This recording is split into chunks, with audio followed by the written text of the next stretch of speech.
If the original Star Wars trilogy is essentially a giant trolley problem that spends 2.5 movies developing this idea of revenge against the big bad evil monster, and in order to seek that revenge, you have to get the most special, fanciest, flashiest force powers, and be the most special hotshot pilot, and be the best at laser swords, and then in the end, that doesn't really matter.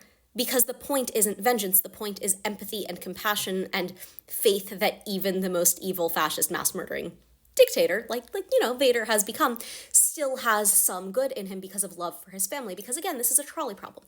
We have this idea that you have to seek vengeance against the big bad evil dictator. Only wait, what if that big bad evil monster is actually your dad who you've wanted to get to know your whole life? And Luke makes the choice that he does, and Leia would struggle with that same choice, as is made very clear over multiple books and movies. But it is through Luke's unwavering love and faith that his father's goodness is able to come back. And it is as Anakin that Vader overturns Palpatine. We can follow that through to the natural conclusion that the prequels also take and follow, which is that hurt people, and that's how we get the Sith. Like, the Sith actively and intentionally nurture hate, anger, fear, in a way that the Jedi are encouraging people to completely deny those emotions, no matter how valid in a moment those might be. But the Jedi and the Sith aren't separate. They're two sides of the same coin. So we have this idea presented to us for the 3 movies of the prequels that we, as viewers, as people, have to acknowledge our own potential to do evil. We have to acknowledge our own dark sides, because ignoring or denying that only strengthens the darkness that can eat away at us. And the Sith nurture those feelings in their own apprentices. That's how you get a Sith apprentice, is by nurturing those big, bad, angry feelings and hurt people inflicting hurt on other people.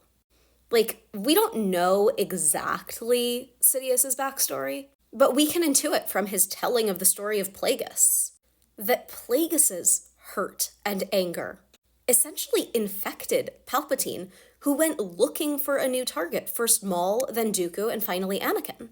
And we can look at Asajj Ventress's story for a very close examination of how hurt people, and when she finally breaks out of that cycle after being used and abused for her entire life, that she is able to connect back towards feelings of empathy and love, and that's how she manages to move forward. So she ends that cycle that way for herself, but Anakin also ends that cycle in a way. And that's the point. Hurt people, and you have to tap back into connection and empathy and compassion in order to break that cycle in the end. Say what you will about the prequels, they underpin that message beautifully.